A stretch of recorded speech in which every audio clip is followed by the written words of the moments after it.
അതുകൊണ്ട് എന്റെ പ്രിയപ്പെട്ട സഹോദരങ്ങളെ, അള്ളാഹുവിന്റെ പരീക്ഷണം ഇങ്ങനെ വലിയ പ്രളയമായി, വലിയ ഇടിമിന്നലായി, വലിയ സുനാമിയായി, വലിയ വലിയ ഭൂകമ്പമായി ഇങ്ങനെയൊക്കെ വരുന്നു. കൊറോണയായി, കോവിഡായി, ഇങ്ങനെയൊക്കെ വരുന്നു. ഓഖിയായി, നിപ്പയായി ഇങ്ങനെ വരുന്നു. അതാണ് ഭീകരമായ പടച്ചവന്റെ ശിക്ഷയെന്ന് ആരും കരുതണ്ട. അള്ളാഹുവിന്റെ ശിക്ഷ വരാൻ ചെറിയ ചെറിയ ചില കാര്യങ്ങൾ മതി. ഒന്ന് രണ്ട് ഉദാഹരണങ്ങൾ പറഞ്ഞിട്ട് വിഷയത്തിന്റെ കാതലായ ഭാഗത്തേക്ക് നമുക്ക് മടങ്ങിപ്പോകാം. രണ്ട് മൂന്ന് ചെറിയ വിഷയങ്ങൾ ഞാൻ പറഞ്ഞു മനസ്സിലാക്കാൻ വേണ്ടി, നമ്മുടെ മനസ്സിലൊന്ന് ഉറയ്ക്കാൻ വേണ്ടിയിട്ട് ചില ഉദാഹരണങ്ങൾ പറയാം. അള്ളാഹുവിന് വലിയ ശിക്ഷയൊന്നും വേണ്ട. പടച്ചതമ്പുരാൻ ശിക്ഷിച്ചു ആരെ? കഅബാലയത്തെ തകർക്കാൻ വേണ്ടി വന്ന അബറഹത്തിന്റെ ആനപ്പടയെ അള്ളാഹു നശിപ്പിച്ചത് എങ്ങനെയാണ്? അബറഹത്ത് ആനപ്പടയുമായി കഅബാലയത്തെ തകർക്കാൻ വേണ്ടി വന്നു. സുബ്ഹാനല്ലാഹ്. സഹോദരങ്ങളെ, കഅബാലയത്തെ തകർക്കാൻ വേണ്ടി വരുന്നതിന് തൊട്ട് മുമ്പ് തന്നെ ഒരു ചാരനയച്ചുകൊണ്ട് 200 ഒട്ടകമാണ് അവിടെ നിന്ന് മോഷ്ടിച്ചു കൊണ്ടുപോയത്. കഅബാലയത്തിന്റെ മുറ്റത്ത് നിന്ന് 200 ഒട്ടകത്തെ മോഷ്ടിച്ചു കൊണ്ടുപോയി. അന്ന് പിടിച്ചു കൊണ്ടുപോയപ്പോൾ അബ്രഹത്ത് അതൊട്ടടുത്തുണ്ടെന്നറിഞ്ഞു. അങ്ങനെ അബ്ദുൽ മുത്തലിബ് ഓടി വരികയാണ്.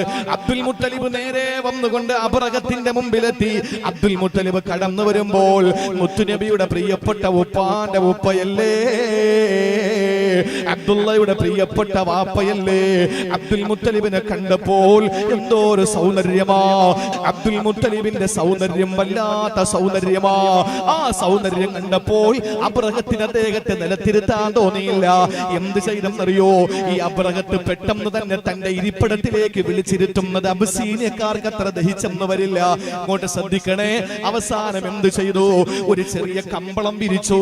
എന്നിട്ട് ആ കമ്പളത്തിലേക്ക് അബ്രഹത്ത് ഇറങ്ങിയിരിക്കുകയാണ്. അബ്ദുൽ മുത്തലിബിനെ പിടിച്ച് നിലത്തിരുത്തുകയാ.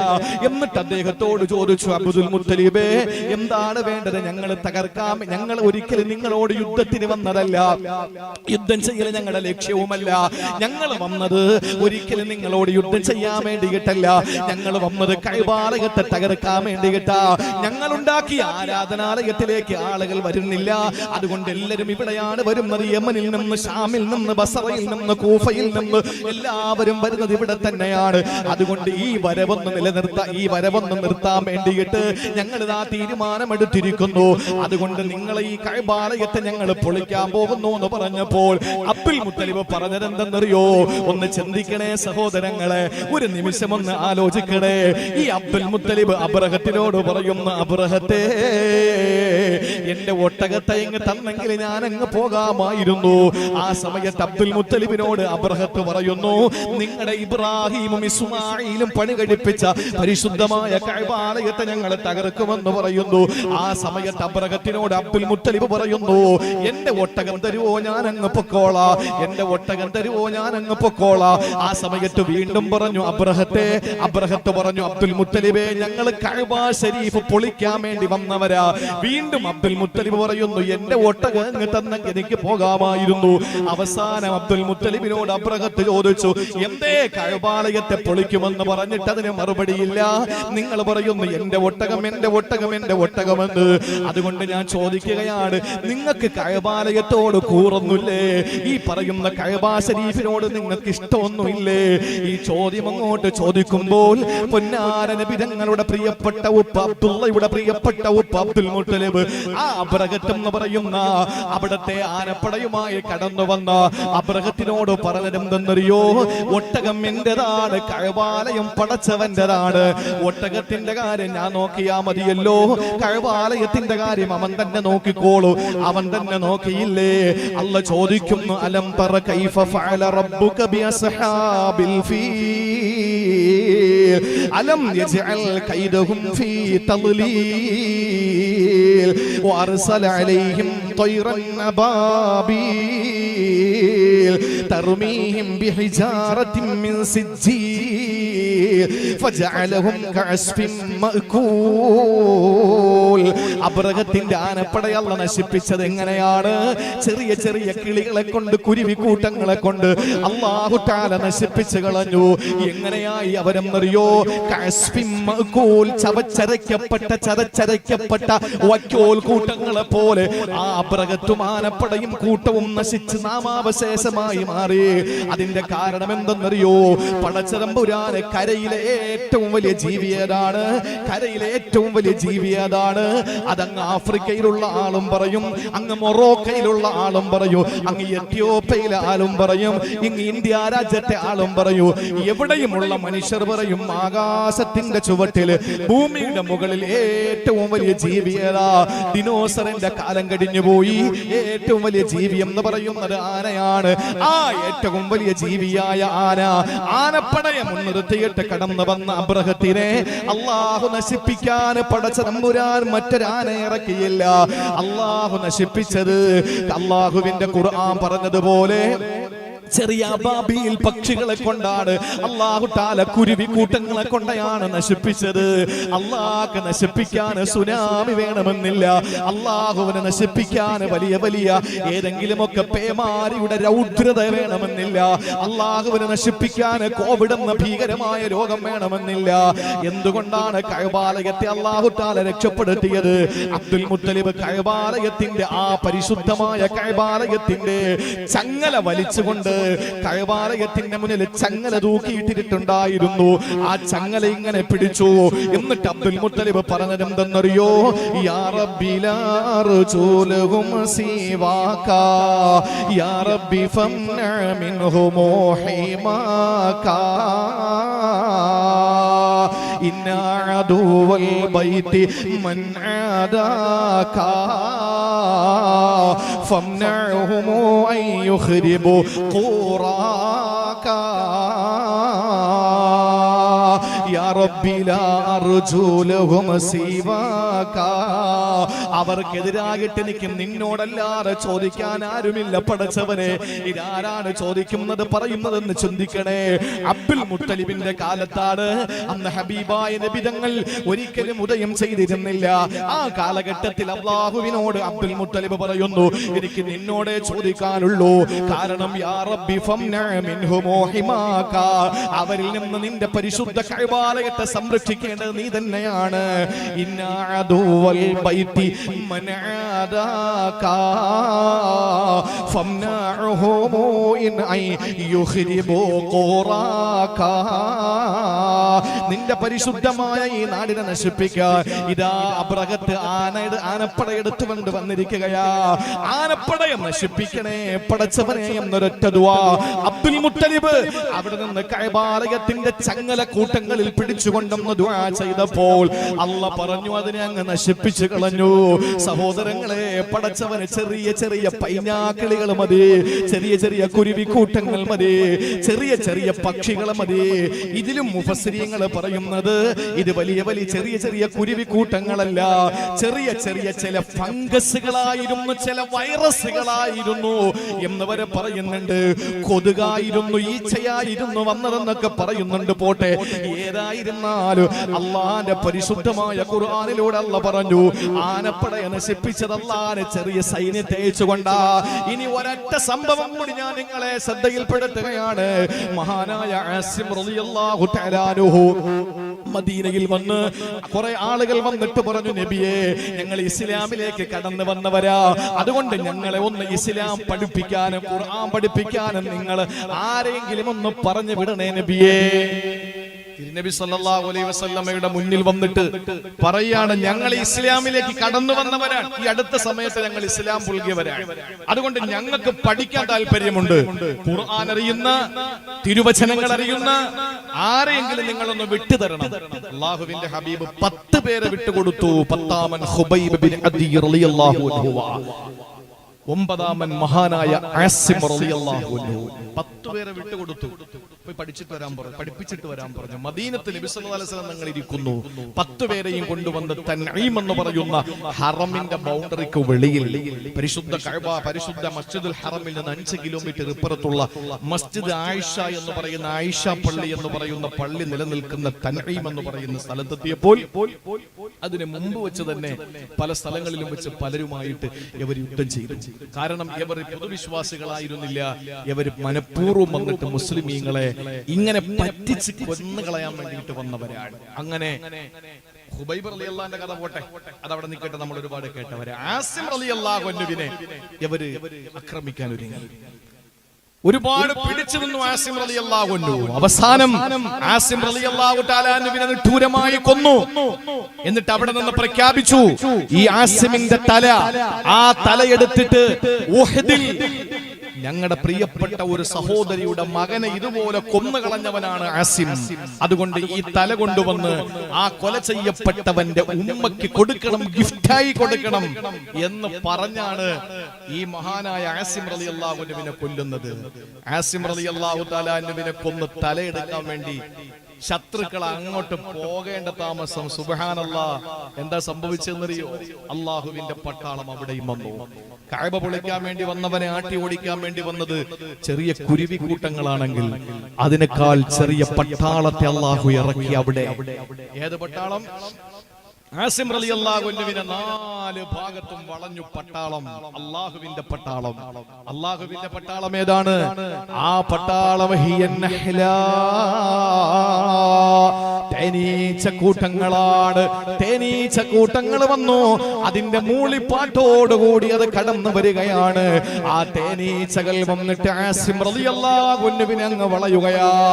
ഏത് മൃഗമാണെങ്കിലും വെടിവെക്കാം, മനുഷ്യനാണെങ്കിൽ അമ്പയ്യ, എങ്ങനെ വേണോ കൊന്നിട്ട് ആസിം തങ്ങളുടെ തലയെടുത്ത് ഉഹദിൽ പെടന്ന് മരിച്ച ശവത്തിന്റെ ഉമ്മയുടെ അടുക്കൽ കൊണ്ടുവന്ന് നിന്റെ പ്രിയപ്പെട്ട മകനെ കൊന്നവന്റെ തലയാണെന്ന് പറഞ്ഞിട്ട് ഗിഫ്റ്റ് കൊടുക്കുക.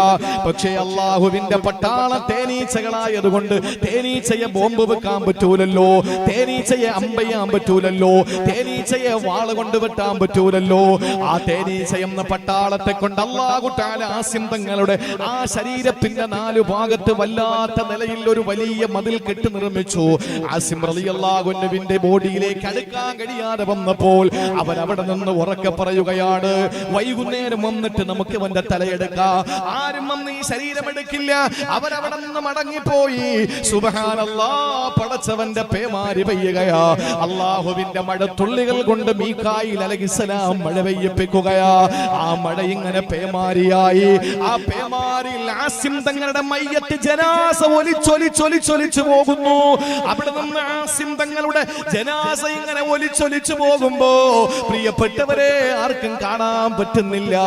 വൈകുന്നേരം അവിടത്തെ ഭടന്മാര് വന്ന് നോക്കുമ്പോൾ ഇല്ല, ആസിം തങ്ങളെ കാണാനില്ല. ആസിം തങ്ങളെ കിടന്നിടത്ത് മണ്ണ് പോലുമില്ല.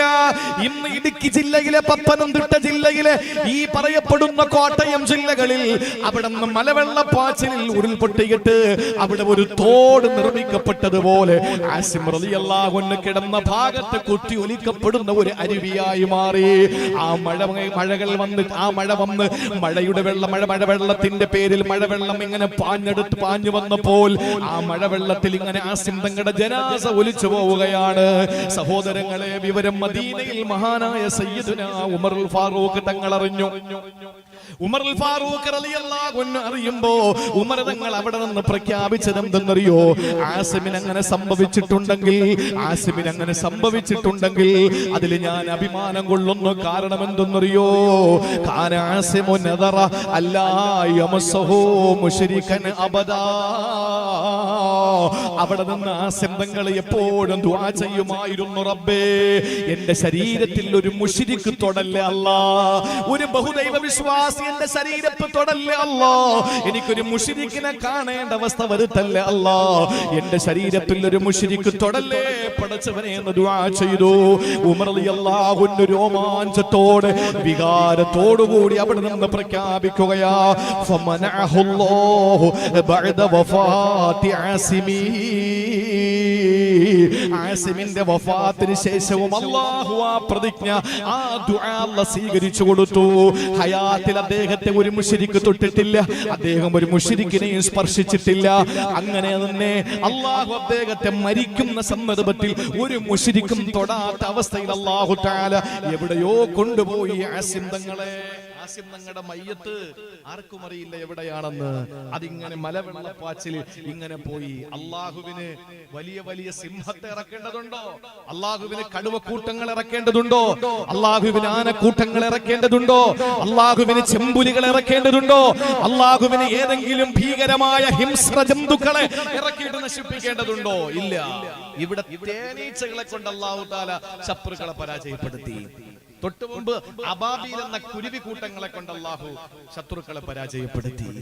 അതുകൊണ്ട് അല്ലാഹുവിന്റെ ശിക്ഷ വരുമെന്ന് പറയുമ്പോൾ അഫഅമിന അഹ്ലുൽ ഖുറാ അൻ യഅതിയഹും ബഅസുനാ ബയാതൻ വഹും നായിമൂൻ അഫഅമിന അഹ്ലുൽ ഖുറാ അൻ യഅതിയഹും ബഅസുനാ ളുഹൻ വഹും യൽഅബൂൻ. അതാ നമ്മൾ പറഞ്ഞു വന്നത്. പകലും രാത്രിയിലും നമ്മൾ കളിക്കുകയും കിടക്കുകയും ചെയ്യുമ്പോൾ നമ്മുടെ ജീവിതത്തിൽ അല്ലാഹുവിന്റെ പരീക്ഷണങ്ങൾ വരില്ല എന്ന നിർഭയത്വത്തോടു കൂടി ജീവിക്കാൻ നമുക്ക് കഴിയില്ല. കാരണം അല്ലാഹുവിന്റെ പരീക്ഷണം വരും. അതിന് വലിയ എന്തെങ്കിലും ഭീകരമായ പരീക്ഷണം തന്നെ ആകണമെന്നൊന്നുമില്ല. അതിന്റെ ഏറ്റവും വലിയ തെളിവാണ് കോവിഡ് വൈറസ്. ഞാൻ പറഞ്ഞല്ലോ, കാണാൻ പറ്റില്ല. അതുകൊണ്ട് പ്രിയപ്പെട്ട സഹോദരങ്ങളെ, അള്ളാഹുവിന്റെ പരീക്ഷണങ്ങൾ വരും. ചെറിയ ചെറിയ പരീക്ഷണങ്ങൾ അള്ളാഹു തന്നുകൊണ്ടിരിക്കും. ബനൂ ഇസ്രായേലുകളെ സംബന്ധിച്ചിടത്തോളം അള്ളാഹു അവർക്ക് കൊടുത്ത നിഅമത്തുകൾക്ക് വല്ല കണക്കുണ്ടോ? മന്ന് സൽവ, ആകാശത്ത് നിന്ന് അള്ളാഹു ഭക്ഷണം ഇറക്കി കൊടുത്തു. മന്ന് സൽവ, ഏറ്റവും നല്ല ഭക്ഷണം മന്ന് സൽവ. അവസാനം നല്ല ഇറച്ചിയാണ്, കാടപ്പക്ഷിയുടെ ഇറച്ചിയാണ്. അപ്പൊ ഇതങ്ങോട്ട് ഇറക്കി കൊടുത്തപ്പോ അവര് പറഞ്ഞു ഞങ്ങൾക്ക് വെജിറ്റബിൾ മതി എന്ന് പറഞ്ഞു. ഇപ്പോഴും ഞാൻ ചോദിക്കാൻ, നോൺ വെജാണോ വെജാണോ ഏറ്റവും ഹൈർ എന്ന് ചോദിച്ചാൽ കൃത്യമായി അള്ളാഹു പറഞ്ഞിട്ടുണ്ട് നോൺ വെജ് തന്നെയാണ്, ഒരു സംശയമില്ല. ഖുർആനാണ് സാക്ഷി അതിന്. അള്ളാഹു ചോദിച്ചു മൂസാ നബിയോട്, ചോദിക്കാത്ത നിങ്ങൾ പകരമാക്കുകയാണോ? ഹൈറായ ഭക്ഷണം നിങ്ങൾക്ക് തന്നപ്പോൾ ആ ഹൈർ അല്ലാത്ത ഭക്ഷണത്തെ കൊണ്ട് നിങ്ങൾ അള്ളാഹുവിനോട് പകരം ചോദിക്കുകയാണോ? അല്ലേ? കാടപ്പക്ഷിയുടെ ഇറച്ചി അല്ല കൊടുത്തു. അഥവാ അള്ളാഹു നല്ല ഒന്നാം തരം ഇറച്ചി കൊടുത്തപ്പോ അത് തിന്നിട്ട് പറയുന്നു ഞങ്ങൾക്ക് ഇനി പച്ചക്കറി മതി. അവസാനം അല്ല പച്ചക്കറി കൊടുത്തു. കക്കരിക്ക, വെള്ളരിക്ക, ഉള്ളി, പയറ്, കക്കരിക്ക, വെള്ളരിക്ക, ഇതൊക്കെ താ പടച്ചോനെ എന്ന് പറഞ്ഞു. അല്ല ചോദിച്ചത് നിങ്ങൾക്ക് വട്ടുണ്ടോ? നിങ്ങൾക്ക് എന്തായി പറയുന്നത്? നിങ്ങൾക്ക് നല്ല ഭക്ഷണം കൊണ്ട് തന്നപ്പോ അത് വേണ്ട, നിങ്ങൾക്ക് ഇത് മതി എന്ന് പറയുന്ന നിങ്ങൾക്ക് ബോധമില്ലേ? അല്ല ചോദിക്കാൻ. നിങ്ങൾ നോക്കൂ എന്റെ പ്രിയപ്പെട്ട സഹോദരങ്ങളെ, ബനൂ ഇസ്രായേലിൽ അല്ലാഹു തആല അരുവികൾ തീർത്തുകൊണ്ട് അല്ലാഹു തആല അവർക്ക് സൗകര്യങ്ങൾ മുഴുവനും ചെയ്തു കൊടുത്തു. മേഘത്തെ അല്ലാഹു തണലാക്കി കൊടുത്തു. എല്ലാ സംവിധാനങ്ങളും കൊടുത്തിട്ട് അവർക്ക് നന്നായില്ല.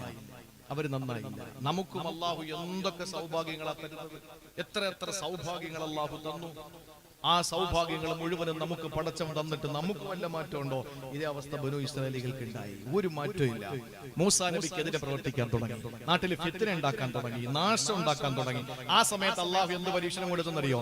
ആദ്യം നിങ്ങൾ ശ്രദ്ധിച്ച് കേൾക്കണം. ഇത് ഞാൻ പറയുന്നത് പ്രളയം, കൊടുങ്കാറ്റ്, പേമാരി, സുനാമി, ഓക്കി, ഇതൊക്കെ വരുമ്പോ നമ്മൾ ചിന്തിക്കും പടച്ചോനെ ഇതിനേക്കാളും വലുത് ഇനി എന്താ വരാൻ? ഇതിനേക്കാളും വലുതില്ല. കാഴ്ചയിൽ ഇതിനേക്കാളും ചെറുതായിരിക്കും, പക്ഷെ പരീക്ഷണത്തിൽ വലുതായിരിക്കും. അതാണ് ഇപ്പൊ വന്ന ഏത് കോവിഡ്, ഏറ്റവും വലുതല്ലേ.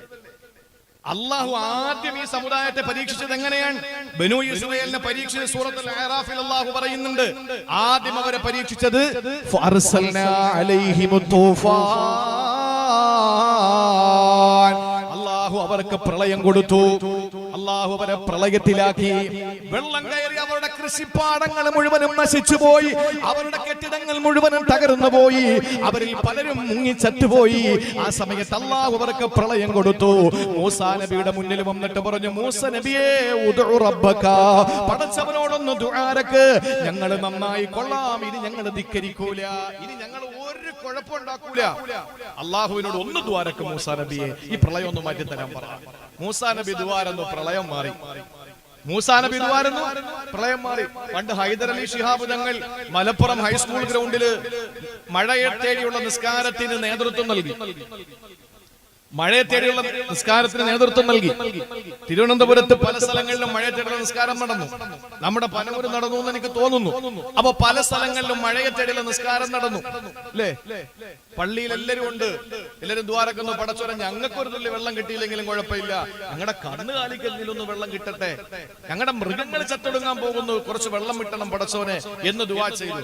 അവസാനം മയ്യത്ത് നമസ്കാരം, അല്ല, മഴയെ തേടിയുള്ള നിസ്കാരം നടന്ന് ആ നമസ്കാരത്തിൽ ആത്മാർത്ഥമായി ദുആ ചെയ്തുകൊണ്ട് അവര് കൃത്യമായി അള്ളാഹുവിനോട് തേടി.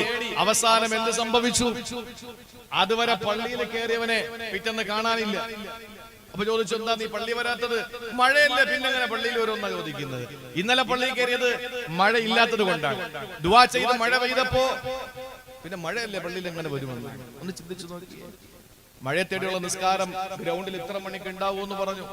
കമ്മിറ്റിക്കാരെ സംഘടിപ്പിച്ചു, ഇമാം അനൗൺസ് ചെയ്തു, എല്ലാവരും നേരെ അങ്ങോട്ട് പോയി നിസ്കരിച്ചു. ഇമാമു ദുആ, കമ്മിറ്റിക്കാർ അതിലേറെ ആത്മാർത്ഥമായി ആമീൻ പറയുന്നു. നാട്ടുകാരൊക്കെ കൂട്ടക്കരച്ചിൽ. തിരിച്ചു വന്നപ്പോ ഭയങ്കര മഴ.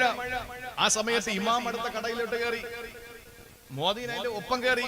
കമ്മിറ്റിക്കാരെ കാണുന്നിടത്തൊക്കെ കയറി നിന്നു. നോക്കുമ്പോൾ ഒരു കൊച്ചുകുട്ടി കുടയും പിടിച്ച് നേരെ റാഹത്തായിട്ട് മുമ്പോട്ട് പോകുന്നു. അവ ചോദിച്ചേട്ടാ, നീ കുട കൊണ്ടുവന്നു? ആരാ ചോദിക്കുന്നത്? ഇത് സംഘടിപ്പിച്ച് സംഘാടകരെ ചോദിക്കാൻ, നീ കുട കൊണ്ടുവന്നു? അപ്പൊ ആ കുട്ടി പറഞ്ഞു, എനിക്കറിയാം നിങ്ങൾ ദുആ ചെയ്താൽ മഴ പെയ്യുമെന്ന്, അതുകൊണ്ട് ഞാൻ കുട കരുതി. പക്ഷെ ഇമാമിനും പള്ളി കമ്മിറ്റിക്കാർക്കും ആ ഒരു വിശ്വാസം ഇല്ല. കാരണം എന്താ? അവർക്ക് വിശ്വാസം ഉണ്ടെങ്കിൽ എല്ലാവരും ഈ 2 കുട എടുക്കൂലേ? ഞങ്ങൾ പോയി ദുആ ചെയ്ത് തിരിച്ചു വരുമ്പോൾ മഴ പെയ്യുമെന്ന് ഈമാൻ ഉണ്ടെങ്കിൽ 2 കുട കൈ കരുതും, ഇല്ലേ? അപ്പൊ അതാണ് സംഭവം. നമ്മുടെ മനസ്സിൽ നമ്മൾ ഇപ്പൊ കാണുന്നത്, നമ്മൾ ജീവിതത്തിൽ അള്ളാഹു തരുന്ന പരീക്ഷണങ്ങളെ നാം പറയുന്നത് ഇതിലും വലുത് വരാൻ പോകുന്നു. അപ്പൊ വലുത് നമ്മൾ എന്താ ചിന്തിക്കുന്നു? വെള്ളം പൊട്ടി ഒഴുകി, ഡാം പൊട്ടി വെള്ളം വന്നു, അല്ലെങ്കിൽ ഉരുൾ പൊട്ടി, ഇതൊക്കെ ചെയ്യും. ഇനിയിപ്പോ എന്താ ഇനി പൊട്ടായിരിക്കുന്നത്? എന്തായാലും ആകാശപ്പ പൊട്ടൂല, അത് ഉറപ്പാ. സൂര്യൻ ഇപ്പോഴും വീഴാറായില്ല, അതിന് മുമ്പ് കുറെ അലാമത്തുകളുണ്ട്. അപ്പൊ ഇനിയിപ്പോ എന്താ പൊട്ടാനുള്ളത്? സുനാമി വന്നു, ഇനി അപ്പുറം എന്താ വരാനുള്ളത്? വെള്ളമല്ലേ കയറിയത്, അതിനപ്പുറം കടലിൽ വേറെ ഒന്നുമില്ലല്ലോ. എന്റെ പൊന്ന് സഹോദരങ്ങളെ, വലുതൊന്നും അല്ലാഹു വേണ്ട. അതുകൊണ്ട് ഇവിടത്തെ തർത്തീബ് നിങ്ങൾ നോക്ക്. ബനൂ ഇസ്രായേലിനെ നശിപ്പിക്കാൻ അല്ലാഹു ആദ്യം അയച്ചത് ഫഅർസൽനാ അലൈഹിമു തൂഫാൻ. ആദ്യം നാം അവർക്ക് പ്രളയം അയച്ചു. അങ്ങനെ പ്രളയത്തിൽ അവരെ മുക്കിക്കുന്നപ്പോൾ മൂസാ നബി അലൈഹിസ്സലാമിനോട് വന്നിട്ട് ദുആ ചെയ്യിപ്പിച്ചു. മൂസാ നബി ദുആ ചെയ്തു, അല്ലാഹു ആ പ്രളയത്തെ മാറ്റിക്കൊടുത്തു. വീണ്ടും അവര് പഴയ അവസ്ഥയിലേക്ക് പോയി, വീണ്ടും അവര് പഴയ അധപ്പതനത്തിലേക്ക് പോയി, വീണ്ടും അവര് തെമ്മാടിത്തരത്തിലേക്ക് പോയി. ആ സമയത്ത് അല്ലാഹു രണ്ടാമത് പരീക്ഷണം കൊടുക്കുന്നത് പ്രളയത്തെക്കാൾ വലുതല്ലേ കൊടുക്കേണ്ടത്? അല്ലാഹു രണ്ടാമത് കൊടുത്തത് എന്തെന്നറിയോ? അല്ലാഹു പറയുകയാണ്, വൽ ജറാദ്. അല്ലാഹു നിപ്പ കൊടുത്തു പരീക്ഷിച്ചു. അല്ലാഹു നിപ്പ കൊടുത്തു പരീക്ഷിച്ചു. നിപ്പ ഏതിന്നാ ഉണ്ടാവുന്നത്? നിപ്പ ഉണ്ടാവുന്ന നിങ്ങൾ ആലോചിച്ചു നോക്കൂ. അല്ലാഹു ചില പക്ഷികളുടെ ആ പക്ഷികളിലൂടെ വൈറസ് പരത്തി.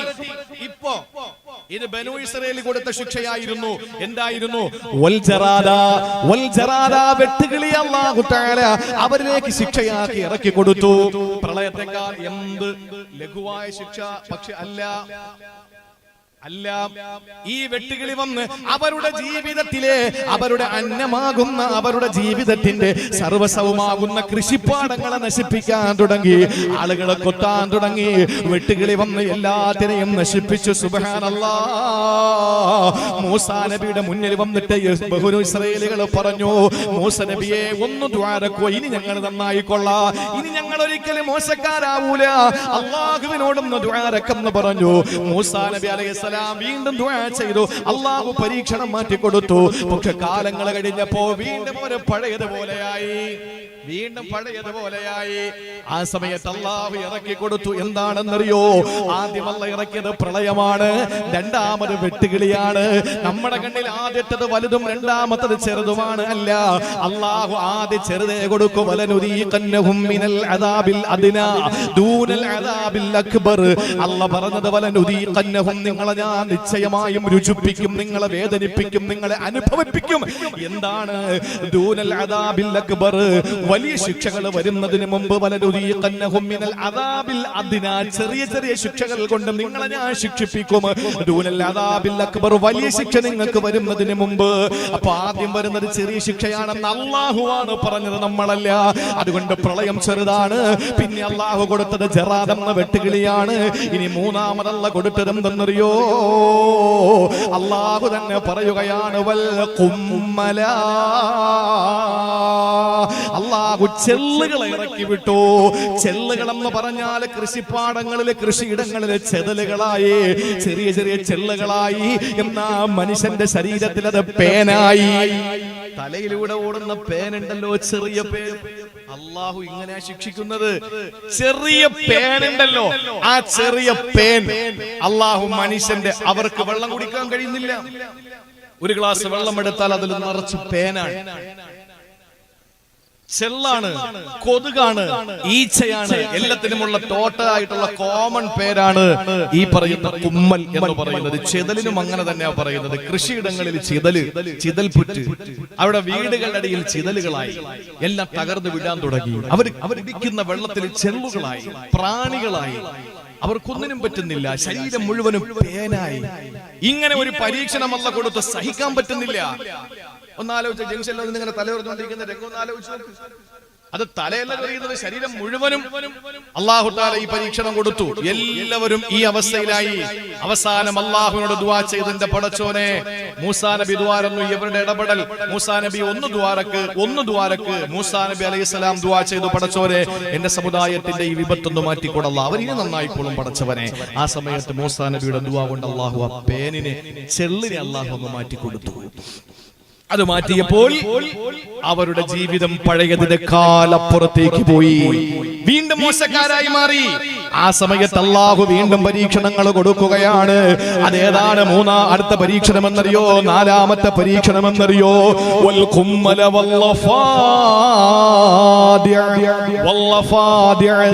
തവളകളെ ഇറക്കി അല്ലാഹു പരീക്ഷിച്ചു. തവളകളെന്ന് പറഞ്ഞാൽ അന്ന് തവളകളെ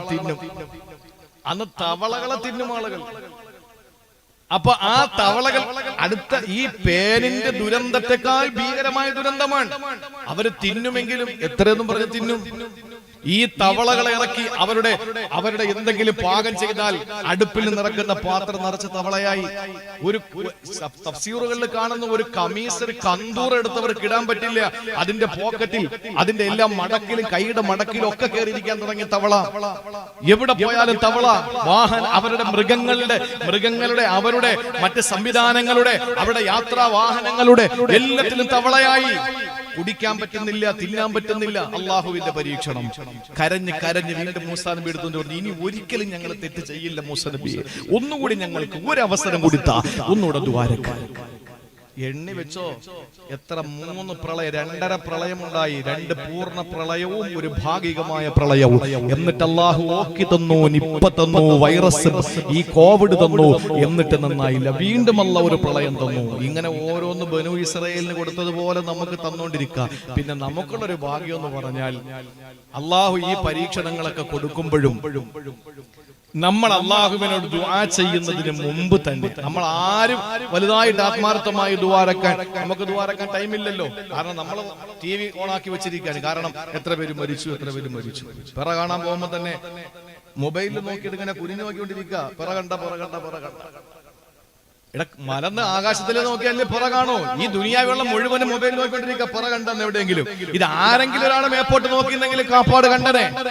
പക്ഷെ ഈ ജീവിതത്തിൽ നമുക്ക് അല്ലാഹു തന്ന പരീക്ഷണങ്ങൾ നമ്മുടെ പ്രിയപ്പെട്ട നാട്ടുകാര്, പരിസര ജില്ലക്കാർ അനുഭവിച്ചു കൊണ്ടിരിക്കുമ്പോ ഒന്ന് ദുആ ചെയ്യാനും അവർക്ക് വേണ്ടി ഒന്ന് നിസ്കാരപ്പായിരിക്കാനും നമുക്ക് സമയമില്ല. നമ്മൾ നോക്കുന്ന ചാനലുകൾ മാറ്റി നോക്കുന്നു, അവിടെ എത്ര മരണം, ഇവിടെ എത്ര മരണം നോക്കിയിരിക്കുന്നു. പക്ഷേ നമ്മൾ ദുആയൊന്നും ഇല്ലാതെ അല്ലാഹു തആല ടെസ്റ്റ് ഡോസുകൾ നടത്തി നമ്മളെ അല്ലാഹു തആല ഒന്ന് ശുദ്ധീകരിച്ച് റബ്ബ് നമ്മളെ രക്ഷപ്പെടുത്തിക്കൊണ്ടിരിക്കുകയാണ്. അതുകൊണ്ടാണ് നമ്മൾ വീണ്ടും ഇവിടെ ഒരുമിച്ച് കൂടിയത്. കോവിഡ് ഒക്കെ വന്നപ്പോൾ ആരെങ്കിലും കരുതിയോ ഇനി ഇങ്ങനെ ഒരു ഒരുമിച്ച് കൂടരുത്? നമ്മളൊക്കെ ചിന്തിച്ചു, അല്ലാഹ് ഇനി എല്ലാവരും നമ്മളെല്ലാരും മരിച്ചു പോകും എന്ന് പറഞ്ഞിട്ട് എല്ലാവരും ആ ഒരു തയ്യാറെടുപ്പിലായിരുന്നു. പക്ഷെ ഈ അവസ്ഥയിൽ വീണ്ടും നമ്മൾ വഅദിന്റെ മജ്ലിസുകൾ സജീവമാകുന്നു. നിങ്ങൾ ആലോചിച്ച് നോക്കൂ, അല്ലാഹു തന്ന നിഅമത്താണ്. ആരുടെയൊക്കെയോ ദുആ, ആരുടെയൊക്കെയോ പടച്ചവന്റെ മുന്നിൽ കൈ നീട്ടിയുള്ള ആത്മാർത്ഥമായ ദുആ, മുൻഗാമികളുടെ നമ്മുടെ ദുആ, ആ ദുആയുടെ ഫലം. നമ്മുടെ നാടും അങ്ങനെ തന്നെ. കെ അബ്ദുൽ കരീം ഉസ്താദ് ഒക്കെ നമ്മുടെ നാടിന് വേണ്ടിയിട്ട് ദുആ ചെയ്തു പോയ ആ ഒരു ദുആയാണ് അൽഹംദുലില്ലാഹ് നമ്മൾ ഇപ്പോഴും നിന്നു പോകുന്നത്. പ്രാർത്ഥന കൊണ്ട് അല്ലാഹു നമുക്ക് വലിയ ഒരു സൗഭാഗ്യം തന്ന് നമ്മളെ രക്ഷപ്പെടുത്തി വെച്ചിരിക്കുകയാണ്. സഹോദരങ്ങളെ, അല്ലാഹു ബനൂ ഇസ്രായേലികൾക്ക് ശിക്ഷ കൊടുത്തു. അത് തവളകളായിരുന്നു. ആ തവളകൾ അല്ലാഹു ശിക്ഷയായി ഇറക്കിയപ്പോൾ മൂസാ നബിയുടെ മുമ്പിൽ വന്നിട്ട് പറഞ്ഞു, മൂസാ നബിയേ ദുആ ചെയ്യണേ, മൂസാ നബിയേ ദുആ ഇറക്കണേ, ഇനി ഞങ്ങൾ തെറ്റ് ചെയ്യില്ല. അവസാനം അല്ലാഹു ഒരവസരം അവർക്ക് അല്ലാഹു കൊടുത്ത ശിക്ഷ എന്തെന്നറിയോ? അല്ലാഹു ഒടുക്കത്തെ ശിക്ഷ അങ്ങോട്ട് കൊടുത്തു. ഈ ഒടുക്കത്തെ ശിക്ഷ ഏതെന്നറിയോ? നമ്മൾ പറയുമല്ലോ രക്തം കണ്ടു എന്ന് പറയുമല്ലോ. എല്ലാത്തിന്റെയും അവസാന രക്തമല്ലേ? രക്തം കണ്ടു എന്ന് പറയുന്ന അവസ്ഥയിൽ അല്ലാഹു ആ പരീക്ഷണത്തെ അങ്ങനെ തന്നെ കൊടുത്തു.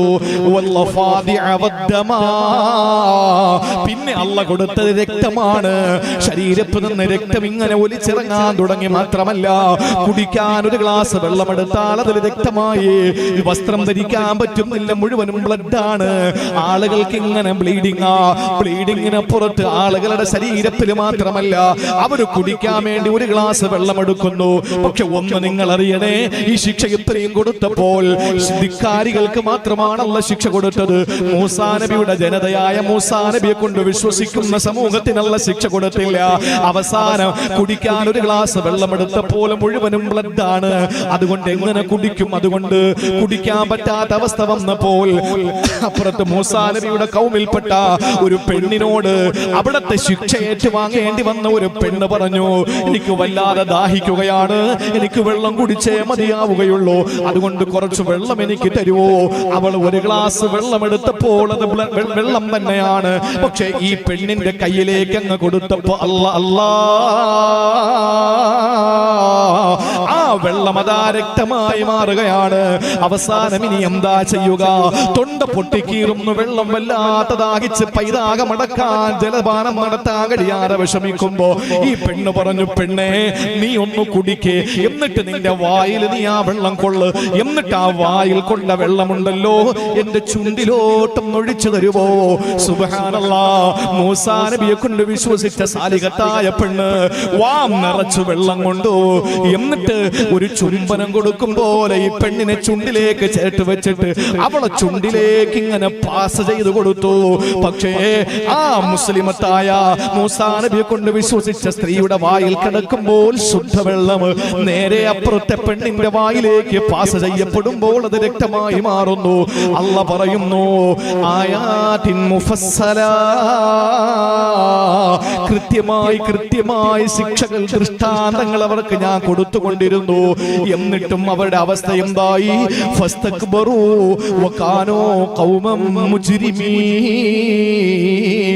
അവര് തെമ്മാടികളായി, അഹങ്കാരികളായി അവര് മാറിക്കൊണ്ടേ ഇരുന്നു എന്ന് അള്ളാന്റെ പരിശുദ്ധ ഖുർആൻ സൂറത്തുൽ അഅറാഫിലൂടെ അല്ലാഹു പരിചയപ്പെടുത്തുമ്പോൾ എന്നെ കേൾക്കുന്ന എന്റെ പ്രിയപ്പെട്ട സഹോദരങ്ങളെ, എന്റെ സഹോദരിമാരെ, അള്ളാന്റെ പരിശുദ്ധ ഖുർആനെ മുറുകെ പിടിച്ച് ഏത് രാത്രിയും കിടന്നുറങ്ങുമ്പോ എന്റെ റബ്ബിന്റെ ശിക്ഷ വരും. അതെന്റെ വീട്ടിന്റെ മുകളിൽ ആഞ്ഞിലില്ലല്ലോ പടച്ചോനെ, അതല്ലെങ്കിൽ എന്റെ വീട്ടിന്റെ മുകളിൽ ഉരുളൻ കല്ലുകളില്ലല്ലോ പടച്ചോനെ, എന്റെ വീടിന്റെ ഏതെങ്കിലും ഭാഗത്തലർ വിളിക്കുന്ന സാഗരങ്ങളില്ലല്ലോ പടച്ചോനെ, എന്റെ വീട് ഏതെങ്കിലും ഹിംസ്ര ജന്തുക്കൾ വരാൻ സാധ്യതയുള്ള ഒരു പ്രദേശത്തല്ലല്ലോ പടച്ചോനെ. ഇതൊന്നും ചിന്തിക്കണ്ട.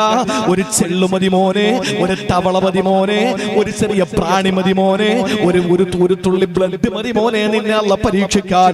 അതുകൊണ്ട് ഇനിയെങ്കിലും നമ്മൾ അല്ലാഹുവിന്റെ റുബൂബിയത്തിനെ മനസ്സിലാക്കിയിട്ട്, അവന്റെ ഉലൂഹിയത്തിനെ മനസ്സിലാക്കിയിട്ട്, അവന്റെ വഹ്ദാനിയത്തിനെ മനസ്സിലാക്കിയിട്ട്, അവന്റെ ഏകത്വത്തെ അംഗീകരിച്ചുകൊണ്ട്, മുസ്തഫ നബിയുടെ റിസാലത്തിനെയും നുബുവ്വത്തിനെയും അംഗീകരിച്ചുകൊണ്ട്, അവിടുത്തെ വ്യക്തി പ്രഭാവത്തെ അംഗീകരിച്ചുകൊണ്ട്, അവിടുത്തെ അസാധാരണത്വത്തെ അംഗീകരിച്ചുകൊണ്ട്, അവിടുത്തെ അല്ലാഹുവിന്റെ ഹബീബിന്റെ അപദാനങ്ങൾ പാടിയും പറഞ്ഞും നമ്മുടെ ജീവിതത്തെ ഏറ്റവും ധന്യമായ അവസ്ഥയിലേക്ക് കൊണ്ടുപോവുക. അല്ലാഹു നമുക്കതിനുള്ള തൗഫീഖ് നൽകി അനുഗ്രഹിക്കുമാറാവട്ടെ.